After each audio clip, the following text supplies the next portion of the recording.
Okay, hi. My name's Shane Brody. I'm traveling around the country talking to trans people, gender non-conforming people, non-binary people in general, talking about issues that are going on in the country, in the states that I'm traveling in, and also just people's lives, what their beliefs, that sort of thing, religious beliefs, political beliefs, their identity, all that interesting stuff. Today, we're going to have a little bit shorter interview. I'm a little bit out of breath at the moment. Sorry about that. I'm also very warm. These masks are incredibly warm. When I was wearing masks, I was in Alaska, and it was a lot colder, and I didn't realize how warm they are. They are quite warm.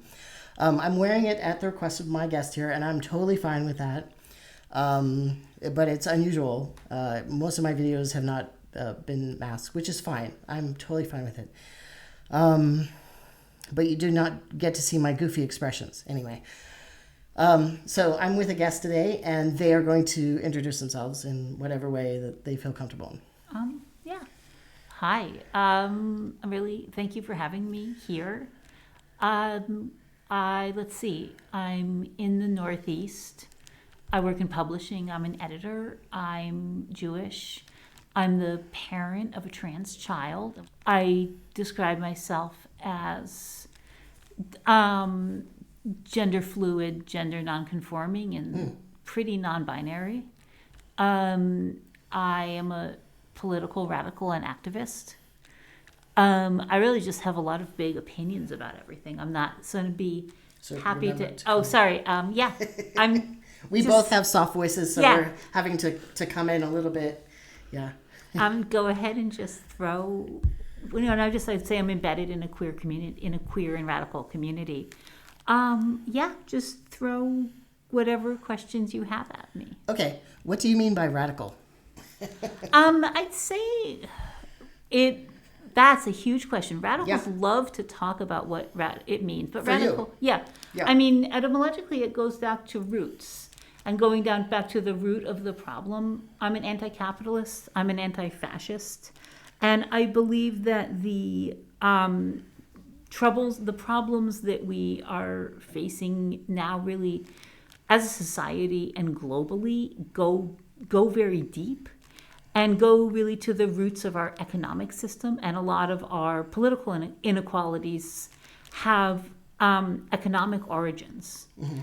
And that we need to look really deeply at the roots and origins that got us here. And are you talking about slavery and that sort of thing? Slavery is definitely part of it. Mm-hmm. I would say that slavery was ultimately an outgrowth of profit motive and of of an economy based on resource scarcity and based on capital accumulation. Slavery is an economic instrument that was founded by a wish to extract the maximum amount of labor for the least amount of economic output to the benefit of a very small group of people. And then the kind of political fiction of race emerged to sustain slavery legally and as a legal and cultural institution. And you can say that about a lot of institutions and a lot of outcomes in this global economy. You could say something pretty similar about the climate crisis, which really has us measuring the future of the ecosystem in decades, not centuries. Yeah, just a few days ago, there was a news story about the crab season up in Alaska being canceled because 90% of the crab are missing that would usually be there, and people don't know what's going on yet. And there could be many factors. It could be overfishing. It could be basically kind of pirating by another country, because some of our zoning in the ocean is not very good, and there's no enforcement of it and that sort of thing. And a lot of people do overfish. Historically, there was the cod fishery Yeah. off of Canada that familiar with also was overfished, and they had to close that down for a long time. And we're coming to something here. Definitely. When it hits our food supply, I wonder if people get more of a panic, you know? I mean, I think unfortunately right now with the way that the COVID crisis has unfolded, what we are seeing is people becoming more and more inert to crisis and more trying to find a way to live out their normal economic lives amid crisis rather than make a change. And so it's the... I wonder if that's like why the prepper mentality is so prevalent. Yeah. Yeah. I mean, I think it's good to be prepared and to have skills and build things and, you know, not depend so much on a well-stocked grocery store every week. Yeah. Definitely. But I wonder about that sort of panic that's kind of cultural. I mean, I think you can actually tell a lot about people. First of all, I think, I agree with you that the prepper mentality says something about where we are in history and at this moment, but you can also tell a lot about people, like what they imagine doing in the apocalypse and what's in their emergency kit, because you can pretty much map somewhere someone is on the political spectrum if what they're doing is amassing, say, weapons or like medicines or what. Yeah. And then some billionaires, like, I'm not even going to mention him, but there's I know who you're talking about already. There's a queer, I'm not going to call him queer either, a gay Republican funder. Oh, I know who you mean. Yeah. PT are his initials. He has now a compound in New Zealand. He basically bought citizenship there for a certain amount of money, and he's building compounds with other billionaires in similar places that are quite isolated places. And it's kind of strange. Yeah.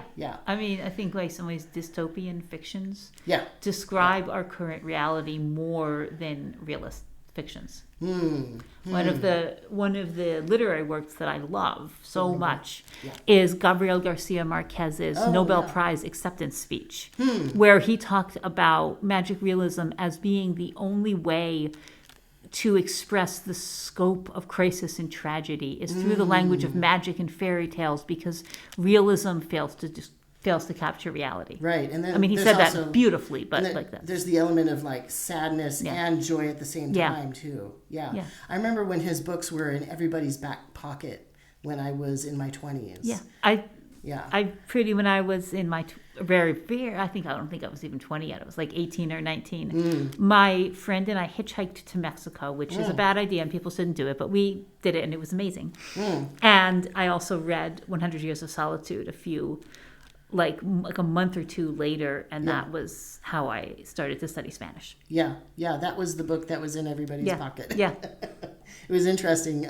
This was before like everybody had their laptops and stuff, and it was actually unusual to see people with laptops, and everybody who did have a laptop, like it was one of those super IBM. Like, I remember the super IBM black like the kind of hard army-looking laptops. Yeah, they were hard cased and really thick, and it was always for some like high-level military engineering. They all looked like kind of CIA with those. Yeah, I know what you mean. Always. And then the rest of us weirdos and hippies and punks would be in the whatever coffee shop or whatever, with our $1 coffee and like looking at them but not really, and then but mostly just paying attention to other people and flirting and trying to figure out what everybody's reading.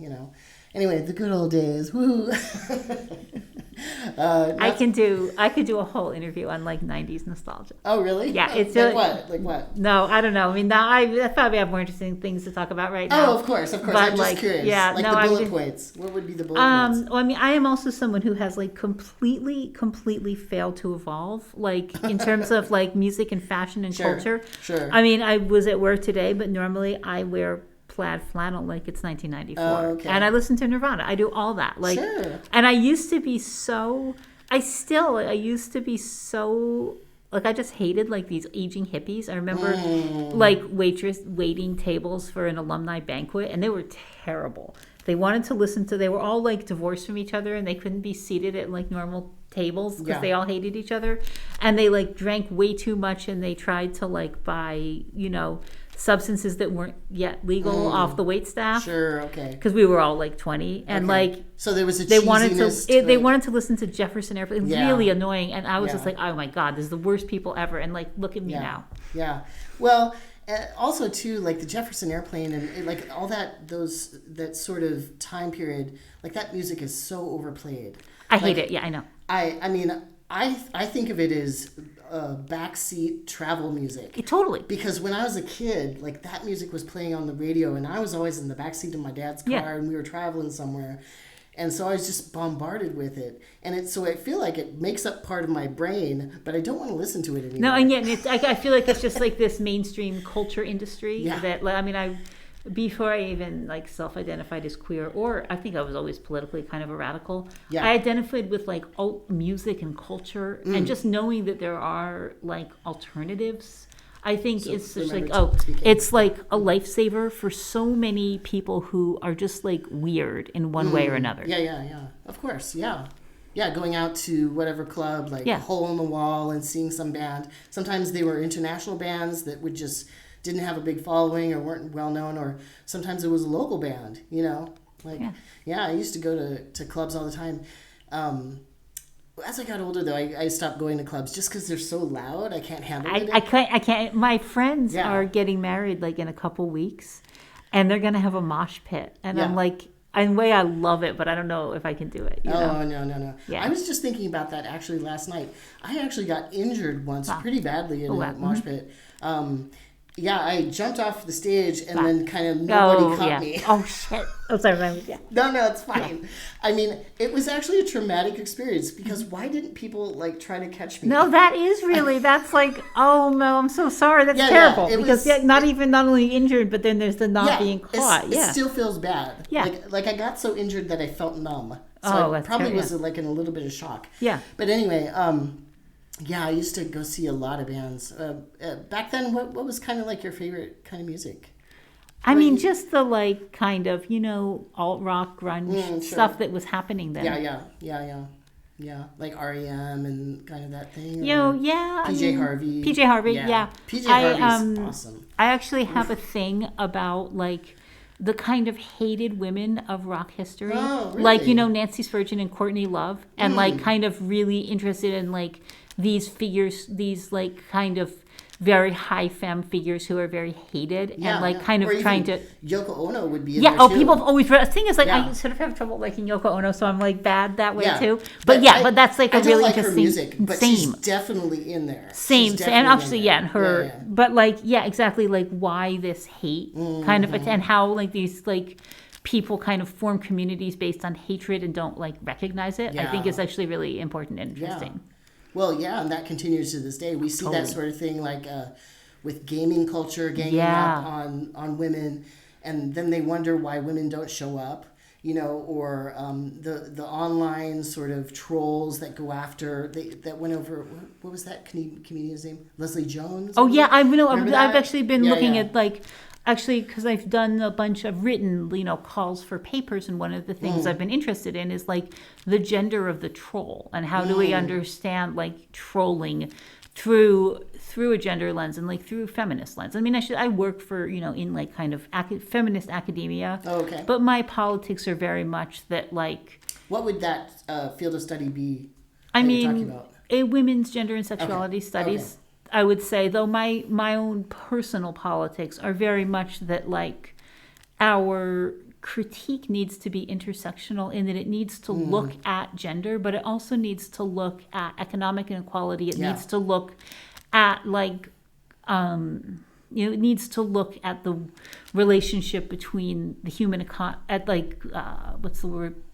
human ecology, and look at like the relationship between humans and other living things and just the land. It needs to look at race. It needs to look at like all the stuff. And so I see gender as a really inextricable thread in what like both holds us together and tears us apart, but it's important to me to say I don't believe that like the future involves putting cis white women in positions of power Right. without dismantling and Right. or at least questioning positions of power. Right. Well, and then when you look at some of the most high level cis white women, they are neoliberal, Yeah. or they are conservative, like radically conservative. Oh yeah, and there's And so they fit right very well into what's going on right now. absolutely, and I think it's really important it's a really important object lesson Yeah. about co-optation and about how it is that about co-optation and how it is that power Power. maintains itself. Right. Yeah, just look at Hillary Clinton. I mean, she flip-flops all the time about whether she's going to accept queer and trans people, depending on if it's useful, It's I would never vote for her, I know, yeah. Oh, yeah. I mean, I voted for her in November 2016 because she was running against Trump. Sure. But, I definitely voted for Bernie in both 2016 and 2020 in the primaries. So are you a fan of Bernie's? Yeah, but I don't actually. But if you look if you step back and look at it, electoral politics were really developed to keep the populace to have an outlet for the population's wish for change that would not lead to radical change. Yeah. Electoral politics funnel people's energies into incremental, insignificant change. Yeah. And in some ways, it's not. And often the money is still the same. It remains the same. Yeah. Yeah. And they don't. Yes, there are. I want to recognize meaningful historical outcomes, but I also don't think that's. It's pretty rare, though. I've made a decision to support activism and to put my time and energy when I'm not working in parenting into supporting activism in the street rather than activism at the voting booth or in Congress and what have you. But I also realize that's a reflection of the time we're in. My daughter did a term paper. I was helping my daughter with a term paper on the civil rights movement. Let's talk about your daughter a bit more. Yeah, I can't. I'm going to just kind of not say. Well, give me questions and I can sort of answer or not because I want to. Oh, sorry. I want to respect her. I want to make sure. Yeah. I hold up her anonymity, but just to finish. So with my guests, they can say whatever they want, or they can hold back. It doesn't really matter to me, just as long as it's relevant content. It's not anti-trans. So you're welcome to say whatever you want or not. Sure, I just want to uphold her anonymity, absolutely, and respect her privacy. Just to finish, kind of the thought I was saying is I was helping her with a term paper. About the civil rights movement, and this was kind of right in the wake of the Black Lives Matter movement, but I was really struck by all the legislation and all the change that came out of the civil rights movement, and that wasn't happening right around us. And I'm interested in what kind of changed politically over the past 50 years to shut down the kind of change that happened then and prevent it from happening now. And I don't honestly have a pithy answer that I could get to in this space of time, but I think it's really important that we collectively ask that. Yeah, and study history, study movements like the moral majority, for instance, that shift that Christianity became very conservative, that sort of thing, instead of more the hippie love religion, that it was previously characterized. But I'll say I don't know if it's appropriate for me to really talk about Christianity because I'm Jewish and I've never been Christian. But it's interesting if you look at the very early history of Christianity during the Roman Empire.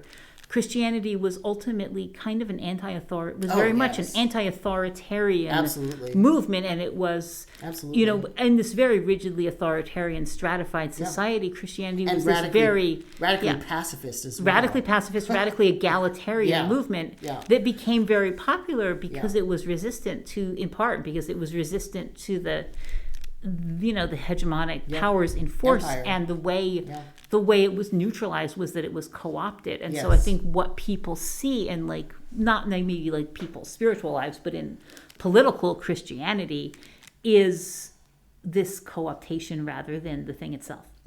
But you asked about my daughter. Yeah. So your daughter has a non-cis, non-straight identity. Do you want to talk about that at all? Sure. My daughter is trans. She uses she, her pronouns.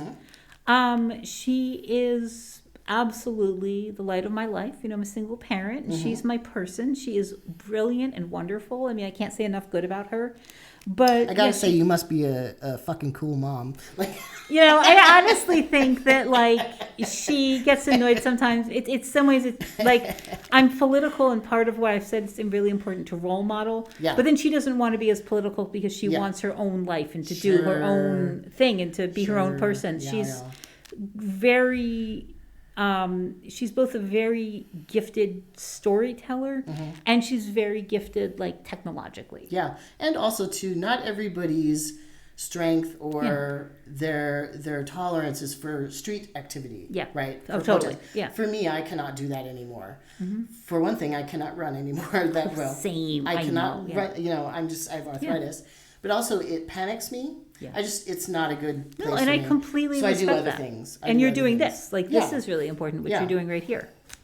Are you involved in any, or you or your daughter or people that you involved in any kind of like an info shop or, you know, mutualist kind of activity where you help neighbors and?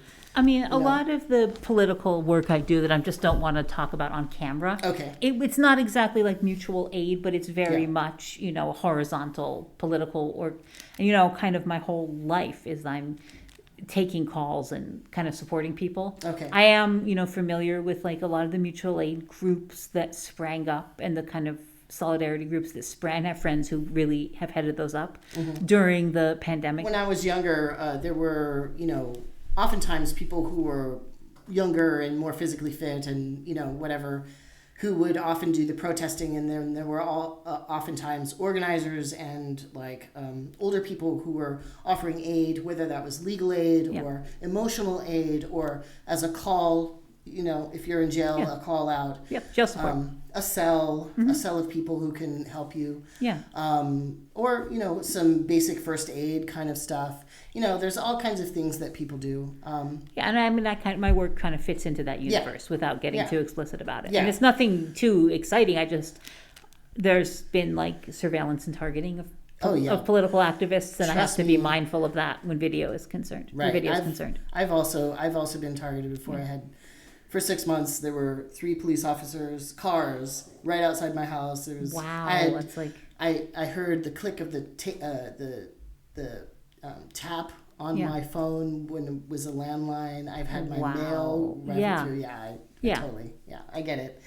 But also, you know, protests. I mean, that's what Americans do. I mean, it's kind of a thing. And there's been a lot of protests over the last 3 or 4 years. Yeah, Definitely. I mean, I think we had this potential inflection point in 2020. Yeah. And, you know, I mean, as much as, of course, I was relieved not to have more Trump, in some ways, we were at the cusp of potentially a much bigger and more meaningful political change with the people pouring out in the streets in 2020 than an election can provide. And so I'm interested in, you know, and I think, of course, we don't want fascists in office, and I very much don't, but I also think that like all the political change that we cherish comes from people being in the streets. I mean, before the civil rights, just for the Civil Rights Act, for one example, to be signed, people had to shut down whole cities through like civil disobedience and through political activism. And so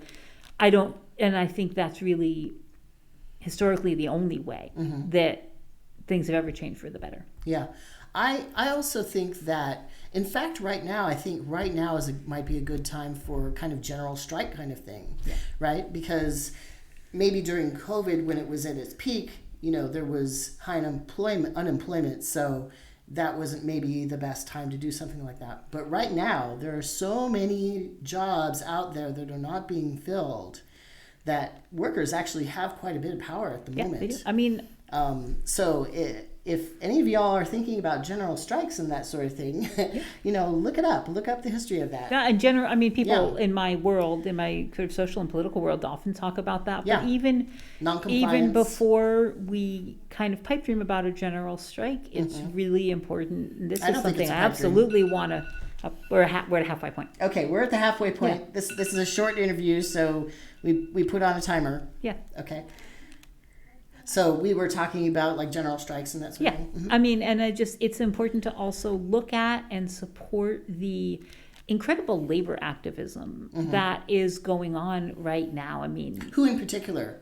I'm thinking about the union. It is really big, but I'm thinking about like the new labor organizing with Starbucks and Amazon, for example, these huge companies that have really changed the whole landscape and changed the economy, are now, the workers are changing the companies. And so even before we kind of dream about it, of course I want a general strike, but I think it's really the way we get there in part is to find your striking Starbucks and get out there and support them. Find a Starbucks that's not striking. When I go there, I usually, I got some Post-it notes and put them in my wallet, and I'll leave like a couple dollars, and like I'll write like Union Power on a Post-it note. Oh, okay. I was at a striking Starbucks like a month ago, and everyone gave their name as Union Power and ordered a fancy drink. And so then the workers were shouting out Union Power for like macchiatos and That's whatever. Awesome. Yeah. That's awesome. I actually don't even go there because I don't actually like their coffee. It's too bitter for me. I know. It's not really great coffee. No, it's terrible. I think they don't clean their machines enough, and they don't do real pulls, like a real Italian like espresso machine. No, they don't also, it's like not roasted. No, it's gross. Yeah. It's gross. But I have been in there before, and sometimes when I see somebody who's never been to Starbucks before, they try it, and they're like they actually pull back, and they're like, ugh. Yeah. But I have appreciated Starbucks in the past because they did offer good insurance to trans people. Yeah. And in rural places, that's really important. Yeah. Right. For some of these corporations are actually doing some good work by doing that. But I say that with a huge caveat because I don't like the big corporations because they push out the small businesses. Oh, absolutely. But that's the thing is that because trans healthcare is not considered a right across the population, people are forced into these really compromised positions because their kind of personhood is seen as contingent or seen as like a luxury when it's an absolute baseline for personhood. Right. And you can't have trans survival. You can't have trans survival without trans healthcare. Yeah. You can't have trans people without trans healthcare. Anywhere you can have any kind of people without healthcare. And it's I could not feel more strongly about that. It feels like a slow form of torture. Yeah. And it's cultural wide. Yeah, I mean, I was just in a meeting today where kind of really opposing publication of an article that I wouldn't even say was transphobic, but was not trans affirming and just talking about. Was it one of those questioning ones or concerned ones? It was a mess. I mean, it's hard to kind of put something that's a work in progress into any box because what it is was like 5 bad essays in a trench coat. And so, it's hard to sort of piece out like the author's intention from like talking points that the author's is perhaps unintentionally reiterating. Okay. And these things I edit tend to be long and full of citations, and it's hard to distill them down to a single message. That's a difficult job, especially when these ideas were right at the growing edge of a lot of that stuff. So I applaud you for doing that. That sounds like hard work. I mean, if I could do my life over, I would work in healthcare. Absolutely. Growing up, I had a very clear sense that like thou shalt do what thou art good at. And that's a much more limited box. I now have much more appreciation for just like dogged hard work. Yeah. I am actually the opposite about hard work. When I was younger, I worked so hard and I broke my body doing it, and I was often unappreciated and often sometimes even fired because the people above me were not doing as well as I was doing. Oh, that's tough. I've been in jobs like that too. That's really tough. Or I was pointing out things that could be better or something like that. And so I've been kind of oppressed by work, I feel like, in a very significant way. So I absolutely agree. I mean, I think work Yeah. is ultimately an oppressive institution. Yeah. So I try to work as little as possible and try to live more. I like that a lot. And Yeah. I think that's actually Yeah. a really like a powerful organizing position to take. Yeah, it's just how I've done it. But you, obviously, you're in a very high-powered, it sounds like. No, God, profession. no. It sounds like it, I mean, though. publishing is not like that at all. Is it? It's Okay. I don't know. wildly underpaid. Like the rate of the salaries and the housing markets where most major publishers Like are San located, Francisco or and- New York, yeah, really, yeah. could not be more out of sync. Right. Like, it's ludicrous. It tends to rely a whole lot on, like, unpaid intern labor. It's just not when people... Right. And people's passion for the work. Yeah, exactly. It's one of those things that gets really exploited. Yeah. Mm-hmm. It's one of those things people really want to do it, and that gets, and that it's just really like when people talk to me about becoming an editor, I usually have to begin with, so what else can you see yourself doing?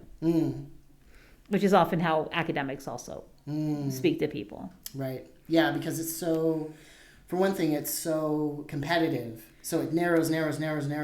But then at the end of that narrowing, there's not much remuneration. No, there's really not. And it's really, there's not like, for me, I mean, there's not. I mean, I'm incredibly lucky because I'm a compulsive reader and I read interesting material for a living. I feel like in so many ways the luckiest person in the world. Are you also a writer?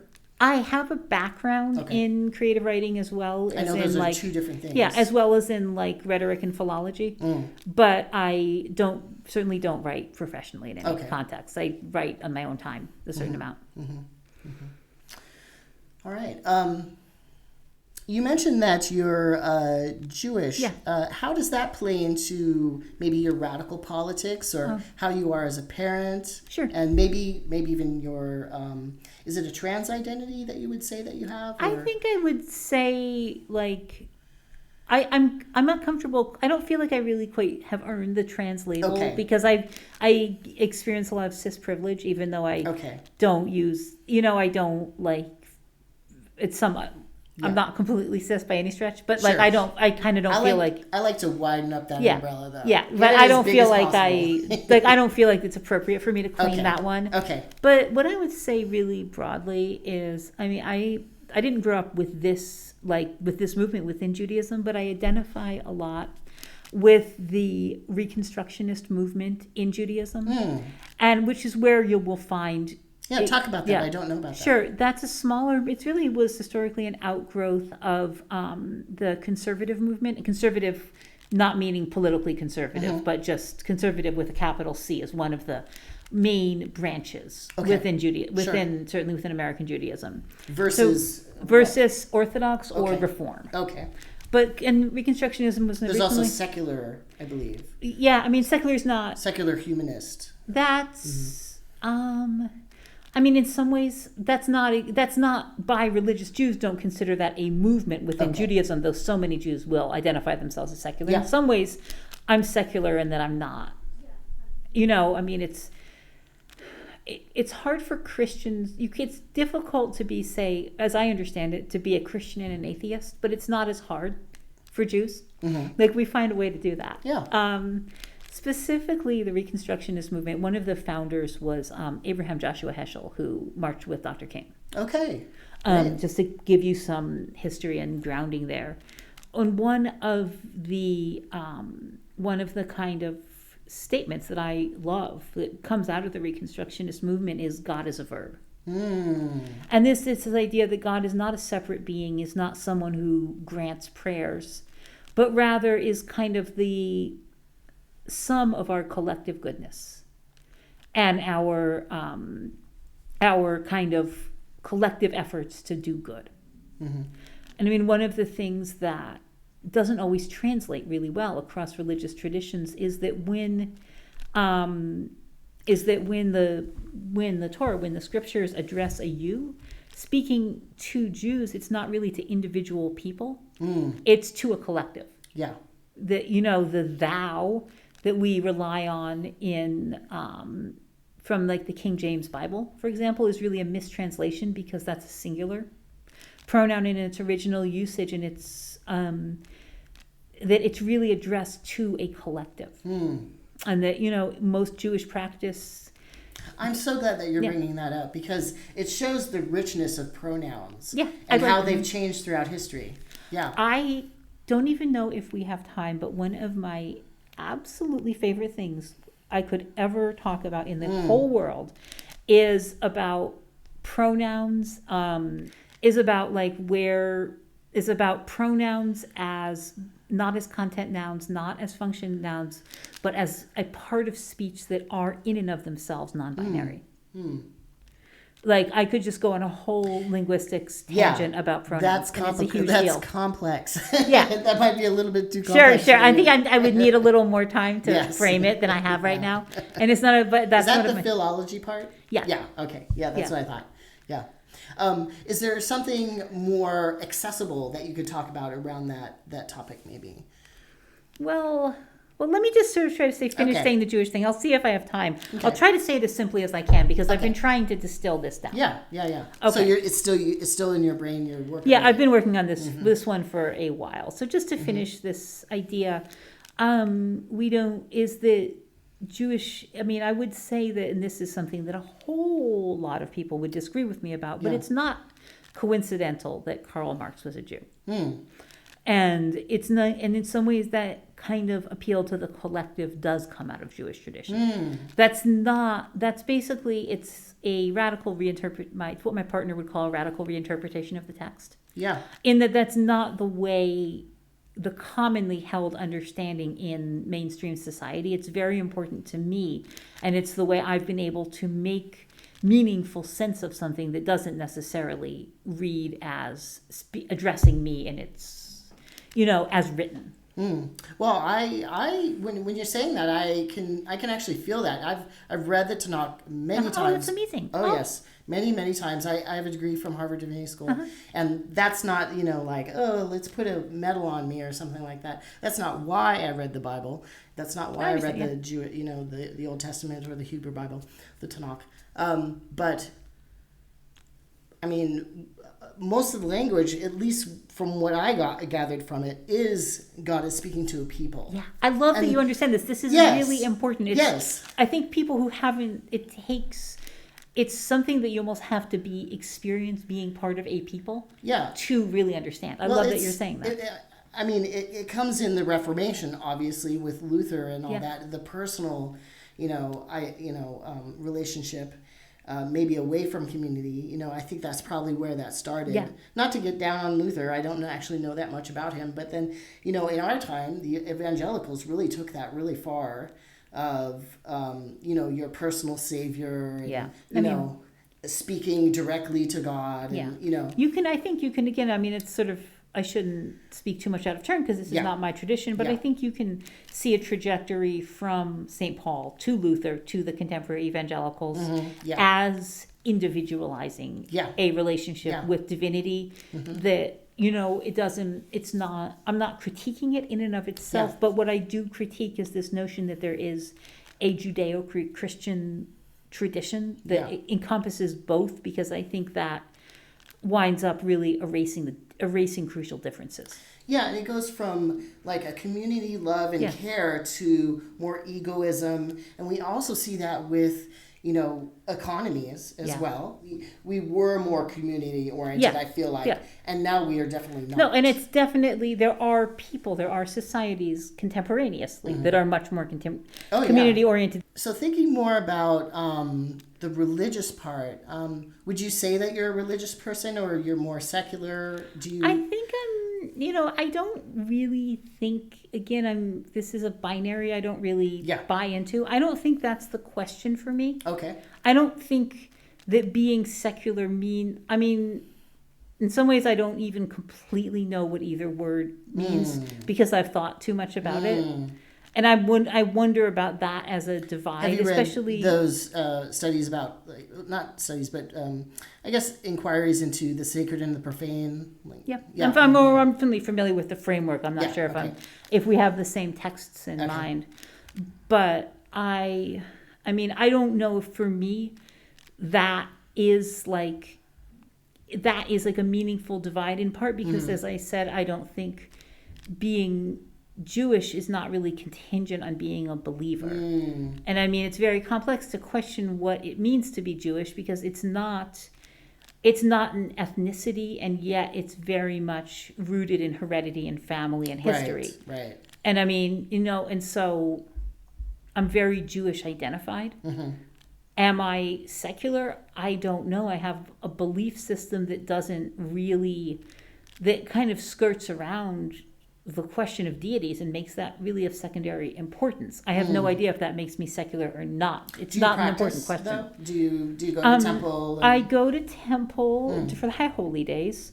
I do, my family and I do Passover. We do Hanukkah. We didn't really do much for Sukkot, or, kind of holidays like that. But I definitely have bring Jewish history and Jewish understandings to my thinking. Yeah. And I mean, I definitely do I fasted for Yom Kippur and all that. So I definitely practice to that extent. Yeah, great. Do you find any connection with other radicals who are Jewish? Oh yeah, absolutely. Yeah, absolutely. Very much. Yeah. And I like within my radical community, we have not quite a minion, but we have, yeah. Great. That's wonderful. So I guess, we have to kind of round this interview out because we don't have a lot of time. What are you hoping, I hate to use this word, but pragmatically to happen within the next few years, but then also if you were sort of dreaming of something happening, what would you like to happen here in the U.S.? So that's kind of two questions. Yeah, I honestly, really realistically, I don't think it makes sense to hope, given the climate catastrophe. Hope keeps people alive, though. Yeah, this is a different way to look at it. Yeah.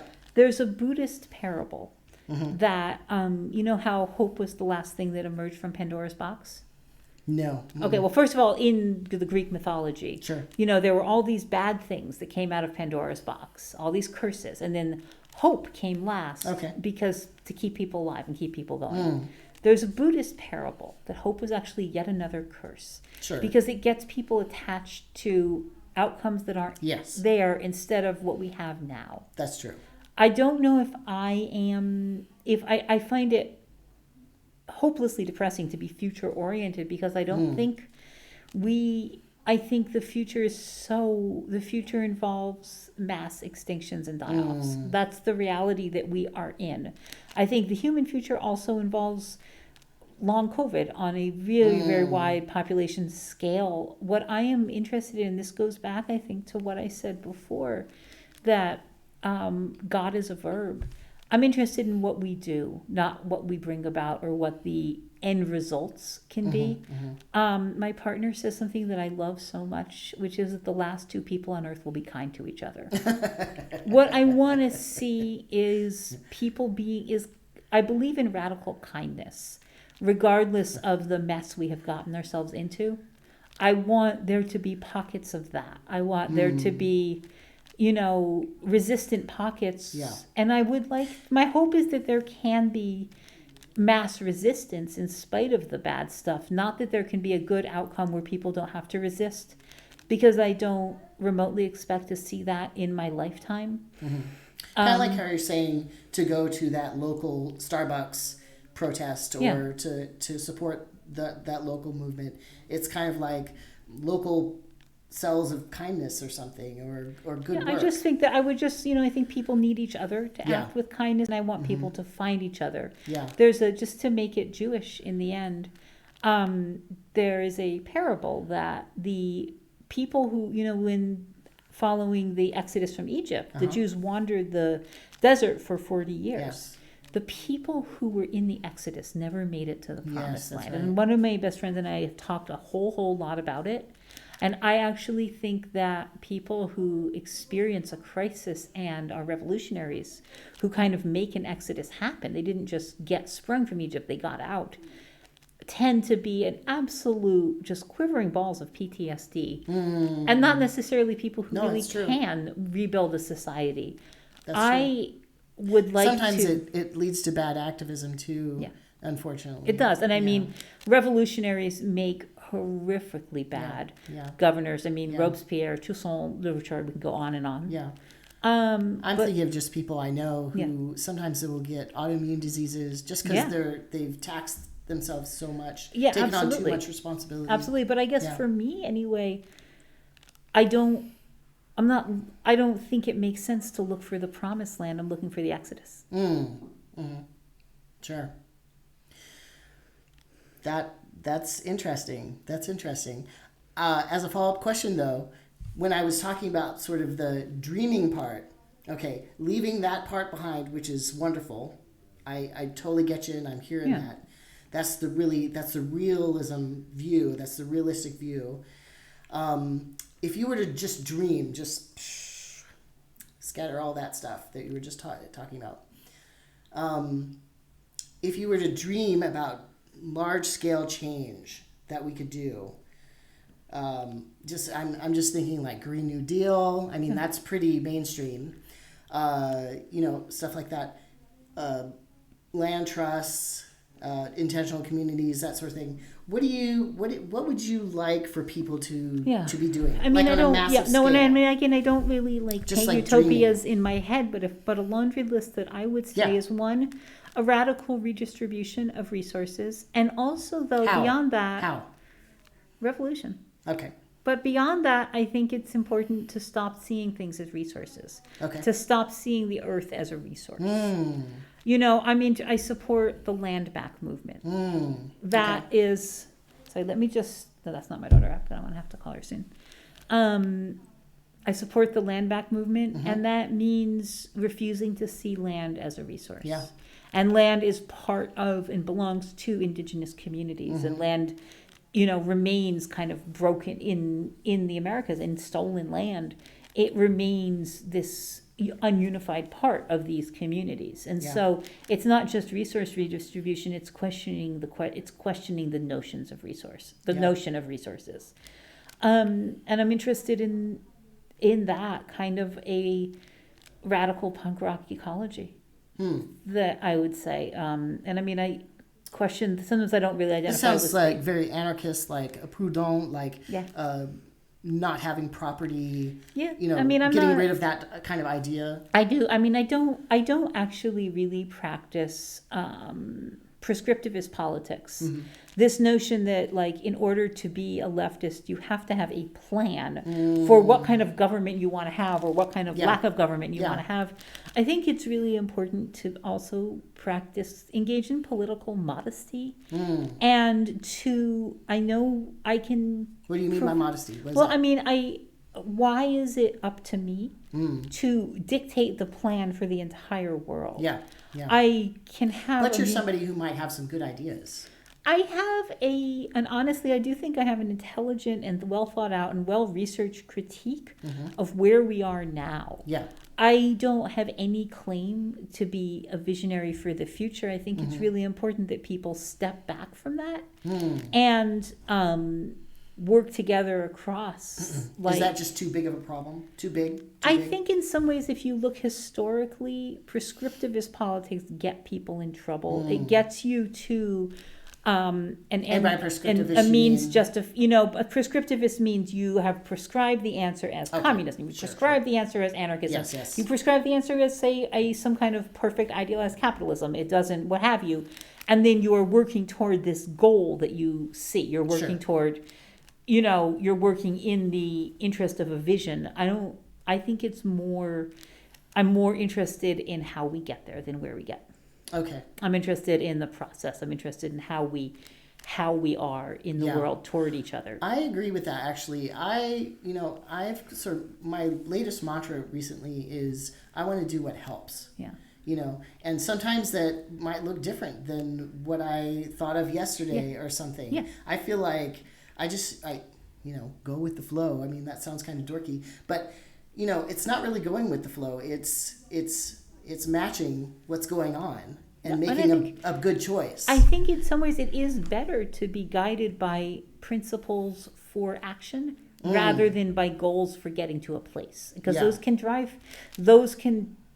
drive radically different. Those can like very quickly create radically different, diverging decision patterns. Yeah, and oftentimes that sort of thing can become very exclusive. Yeah. You know, exclusive in language, exclusive in who has access, you know, that sort of thing. Like I'm just thinking of some things I've heard online with socialists and communist circles having a certain kind of language that they use, but other people might be interested in what they're doing or being involved, but maybe they don't want to use that kind of language or And something. I mean, I've heard that You know? critique, the Yeah. other side of it though, and I'm saying this not really to like disagree with you, Yeah. but just because I think it's very funny, is that my understanding anyway is that police departments have largely given up on infiltrating anarchist communities Oh, because the amount of reading required to Sure. to pass is prohibitive.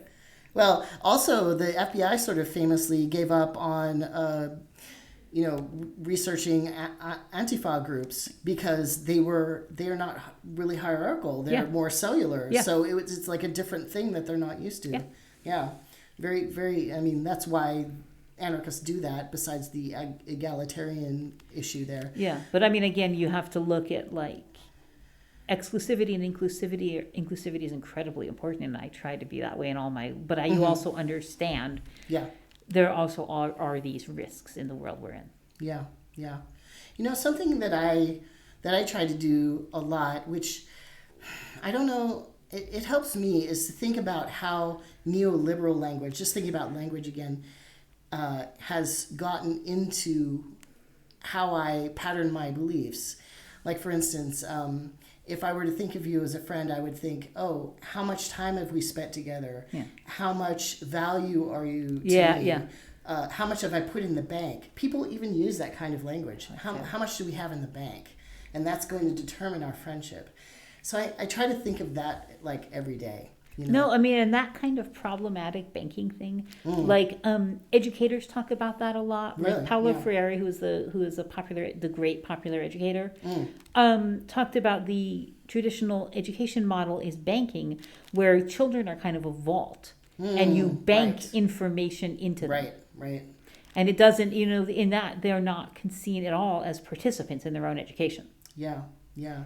Unfortunately, a lot of social work is like that too. Like they will put emphasis only on children and forget about people who are older who maybe have experienced damage in their lives. Like it becomes a cost-benefit kind of thing. Yeah, I So mean, strange. social work is So very. strange. I want to be careful because amazingly good work is done within Sure, social work, sure. but there are strains of social work that are, kind of seen as a softer, more palatable alternative to policing, but wind up doing the work of policing. Oh, really? Oh, I don't know that. I mean, again, I don't know if this should even be included because I'm criticizing a profession in which I don't like practice. Yeah. But for example, like Child Protective Services, there are absolutely horrific things that happen, but ultimately there are also a lot of family breakups that do not need to happen. And if you look at kind of people's mental health and people's sort of well-being across a population basis, like breaking up families, things like the family separations that happened under the Trump administration, which is, I could just do a whole interview on that. The immigrants that were coming. Yeah, exactly. These forcible family. And also in Texas with trans kids. Yes, absolutely. I mean, this is something. Once we turn off the mic, I have a question for you, actually. But by the way, I was awarded the state of Texas, and that really informs my worldview. Yeah. Wow. So once we turn off the mic, this thing I want to ask you about, but like I want to, Yeah, sure. But like the kind of familial and cultural rupture wind up being such a crisis that you can trace it in the epigenome. Yeah. It gets into people's genes. That's how bad it is. Yeah, and I grew up in Alaska, and there are people our age who were put into boarding schools, taken away from their families, And you know what they do? They come to the school board meetings and the various meetings that the city has, and no matter what the topic is, they actually talk about that stuff. Wow. That's incredibly powerful. Yeah. I mean, yeah, I just sit there absolutely stunned at what these ladies are saying. And they just go for it. And it's lovely, too, because the counselors and the people behind the desks, you know, people with the power, they let them just go, Yeah. which is wonderful. I'm so glad that they don't stop them. They just go, go, go. Yeah. So it's something that people are still dealing with in Alaska. Yeah. Yeah. Anyway, so I think that's probably a good place to end. We talked definitely about a lot of stuff. I love this. This was so much fun. Thank you for the opportunity. It's too bad that we have kind of this time stricture because I felt like we could have gone in so many directions, but then it's like, oh, we have to think about time. Yeah. Yeah.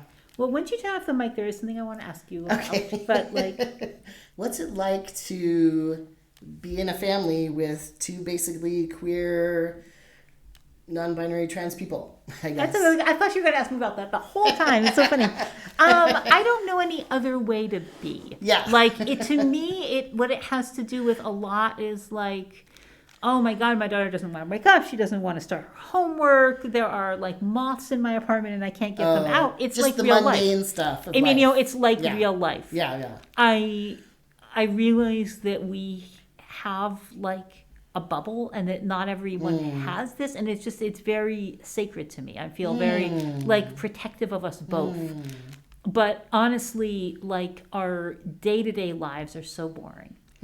So much of what we talk about is like we have a tiny apartment. Like we're always like, you know, is like, where's my sweatshirt? Why is this on the floor? Have you started your homework? Sure. We're late. Yeah. You know, like it's just normal life. It's normal, you know? It seems like though there's probably like, I don't know. I don't even know how I would even describe it because my family life was so different. Yeah. But I would think if I had queer people in my family that I knew, I would feel like safer in the world maybe, or more access to information or. Nah, I mean, I think I definitely, I mean, I grew up feeling very different, feeling really, really alienated to some extent from my family, but very profoundly from the larger community. And I realize my daughter also experiences a lot of alienation in different ways. And I feel like it's my great work to limit that. Like I'm fighting against sort of walls of alienation everywhere. And like, I do think, yes, we have this commonality. Yeah. And it seems like that's what the government and these sort of radical, social conservative groups are doing. Is what they're doing is they're isolating trans people, isolating them away from communities, away from education, away from healthcare, away from their families. I mean, they're doing it systematically. That's really, really important. Step. And also like kind of just depriving people of all these things and of all these forms of recognition makes it harder for people to find each other. And that gets back to everything I was saying. Community is how people survive. Yeah. And not even just community with people who are similar, but just the larger community too. Yeah. But I mean, with my daughter, I do see, even though my extended family, I love my extended family, they are accepting, but they haven't, it's not somehow as deep of an as like a normal as it is for us. I mean, my daughter, we just have these little moments where sometimes I'll be like, hey, do I look good to go to this meeting for work? And she'll be like, no, that's not a mask enough look for you. You know, go back and put on that button-down shirt you have. Okay. Yeah. Luckily for me, I had a cool auntie, Aunt Glow. Oh, she was a rocker. Oh, that's amazing. She had a Firebird. Oh, I love it. And she had a big purse that had those big rivets in it. I love it so much. That thing could be like a weapon. Yeah. Like totally a weapon. Anyway, she knew, she had heard, I came out to her when I was a teenager, and that was before the bad things happened, and some bad things. And just her being, whatever, that's cool. I mean, I kept that with me for a really long time. That's wonderful. But see, that's what, again, that's like queer family. And so many people have those stories. Yeah, and she's not queer, and she's just like this rocker lady. I love it so much. That's an amazing story. Thank you for sharing that. Yeah. I thought about her today. I might try and look her up. She lives in my grandparents' old house. Yeah. So, anyway, I'm gonna be passing through there. Maybe Yeah. if I'm brave enough. I bet she'd be incredibly proud of you. Yeah, well, we'll I see. mean, before she was like, hey, that's cool. So she'll be that way now.